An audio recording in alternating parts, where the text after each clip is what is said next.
Hi, in today's video, we're doing a comparison of the Insta360 Ace Pro to the GoPro Hero 11 Black.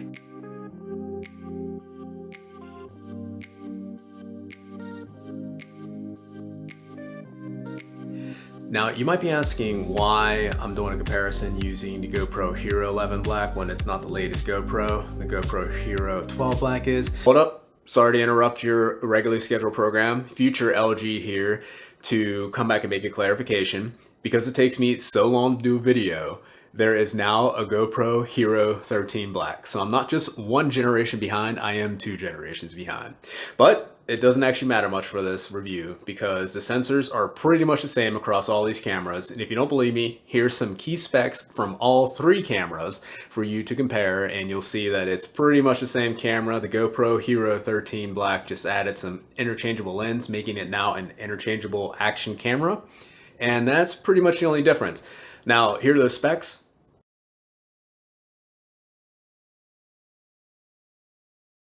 And with that said, let's get back to the originally scheduled programming. Well, I don't own a GoPro Hero 12 Black, and when you look at the specs between the GoPro Hero 11 Black and the GoPro Hero 12 Black, they're pretty much the same. Some stuff changed in software space.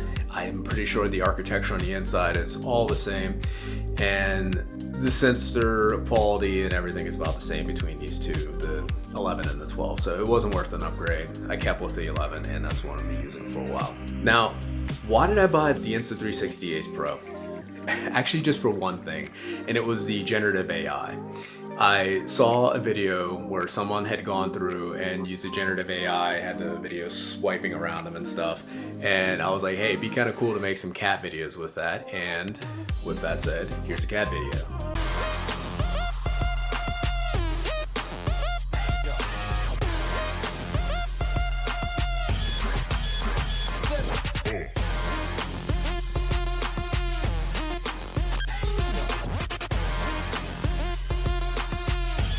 So I know a silly reason to go and buy a action camera for something like this, but it was a cool effect. And it does have some nice features also. It has a little flippy screen so you can go through and do some vlogging with it. I mean, the GoPro Hero 11 Black has a screen on the front too, so you can use that for vlogging. Quality seemed pretty good. I like the colors coming out of it from all the videos I watched. And I figured, you know, let's give it a shot. But after I used it for a little while, I noticed that there were some things about it that seemed that may have been a little bit off. So rather than return it, I decided to give it a fair comparison between the GoPro Hero 11 Black and the Insta360 Ace Pro. So to do this comparison, I figured I'd limit it to a couple items. I'm not going to go through the entire feature set of both these cameras. The review would take forever. There's plenty of other YouTube videos you can watch on those topics. Now, for what I wanted to compare, I wanted to look at the video quality, and that's comparing the daytime and nighttime video quality along with the stabilization. Which one does stabilization better? I also decided to compare the mics since I like to take mine around and I'll use it for vlogging occasionally. I want something that has good mic quality. And then I also was interested in the photo quality because, you know, these things are action cameras, so you can use it to take pictures as well, and hopefully you got some pretty good picture resolution and picture quality coming out of both these cameras. So I figured I'd give those items are what I'm going to compare and help make my decision on if one's better than the other one. So again, I'm not going over all the specs, but if you want to see a couple key specs for comparison, I will pop those up in a video right now.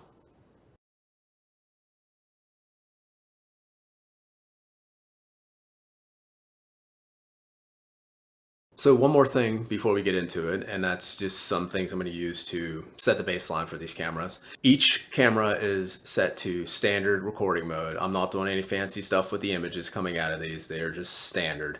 We're talking 24 frames per second on each one. They are both going to be set to their max resolution, so 8K for the Insta360 and 5.3K for the GoPro. You may say, you know, it's kind of unfair comparison, but it's not going to make that big of a difference. When I go and put this video together, it's all going to be in 4K, so you're not going to tell that much of a difference. And last but not least, the cameras are set to non-warped linear mode, so I'm stretching the video out so it's flat, and it's not going to be the fisheye effect out of either of them. During the day, Both these cameras do pretty good. The Insta360 seems like the colors pop a little bit more. They're a little bit more vivid. The greens are green, the bluers are bluer. And it also doesn't seem to suffer from as much blowout as the GoPro does. The GoPro definitely had some blowout in the bright sky. In some of the video clips that I filmed, it was a nice Pittsburgh gray. And if you have ever been to Pittsburgh, you know exactly what that Pittsburgh gray is.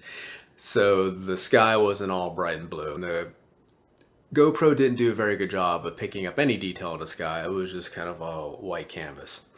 And the Insta360 did a little bit better. It wasn't spectacular either, but there was nowhere near as much blowout as the GoPro had.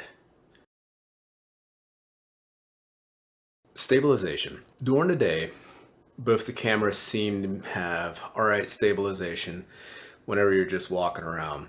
But I did a quick test where I was just jogging down a trail, and the GoPro did as expected and maintained good stabilization. You couldn't really see any like side to side wobbling. The Insta360 on the other hand was kind of all over the place. I was really surprised to see that. I wasn't expecting the Insta360 to be that off when it came to stabilization while running.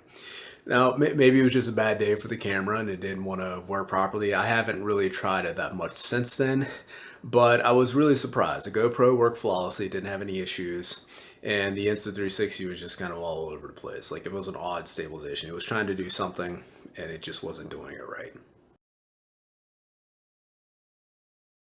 So as I said before, during the daytime, both these cameras do a pretty good job. You can't go wrong with either one really. Insta360's colors popped a little bit more to me, so I like those a little bit better. At nighttime, a little bit of a different story. The Insta360 did seem to get better video image quality, but when it came to stabilization, the camera was kind of all over the place.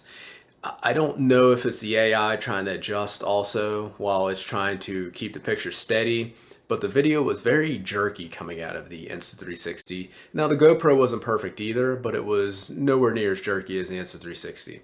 Something's going on with that AI software in the Insta360 where it's trying to do a little bit maybe overcompensation at nighttime to try to really beef up that image when it probably shouldn't do that as much. It should probably back off a little bit at nighttime and, you know, just do a little bit of adjustment to the image quality. But as a result, you kind of get, when you're moving the camera on, it is some uneasy, unsettling jerkiness as it's going from one place to another. Now, microphone quality. The microphone out of both, under normal conditions, comparable. You can't really tell the difference. Under wind, though, if you got a lot of wind going on, I'm going to show you a quick example of the GoPro and the Insta360 when it's windy outside. So we'll start with the GoPro so you can hear what it sounds like, what it's doing for noise cancellation. So it had just rained up here in Port Clinton, and this is me pausing for a random thought I had as I'm walking back to the car from capturing some footage on the GoPro Hero 11 Black and the Insta360 Ace Pro. Both those are a mouthful, but there's worms all over the ground here, and I'm super surprised that all the birds flying through the sky aren't just, you know, feasting right now. And let's compare that to the Insta360 when there's noise going around, and it's not the same.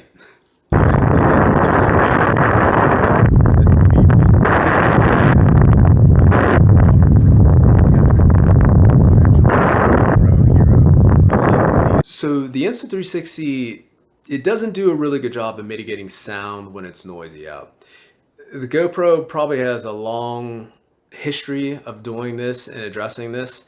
And the GoPro, the filters aren't cutting out the sound very well whenever, separating the sound very well whenever it's windy outside. So the GoPro's microphones in a windy situation and conditions definitely do a lot better. Now, most people aren't going to be using the mics on this. If you're really trying to get good sound quality out of it, you're probably going to go and have an external lav mic, or you're going to use like a Rode system or a DJI system, wireless system, to go through and, you know, add to the audio that's going inside your video. But, you know, if you do want to use it for run and gun, both are good for normal conditions. But again, if it's windy, the GoPro is going to trump the Insta360. Okay, let's move on to photos.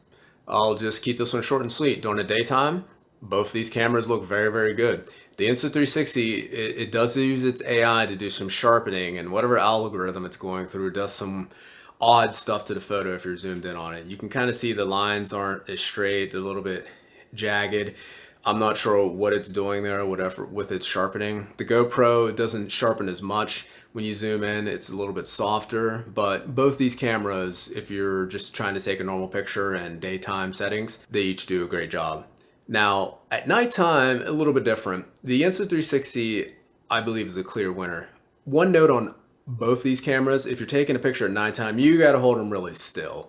Any little movement and your picture is shot. You got to hold both these cameras still, and you can get an okay picture at nighttime.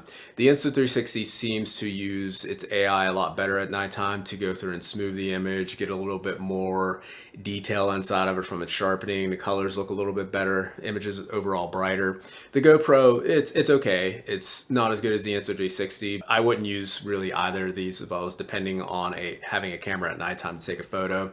It's really hit or miss, especially if you're trying to move around with these. You're better off just using your cell phone or a normal mirrorless camera or DSLR if you got it on you.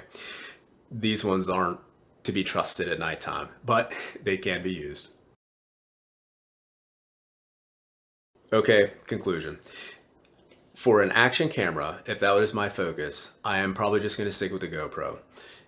Stabilization seems a lot better, which is what you're going to want if you're running around with a string, if you're jogging on a jet ski, doing something.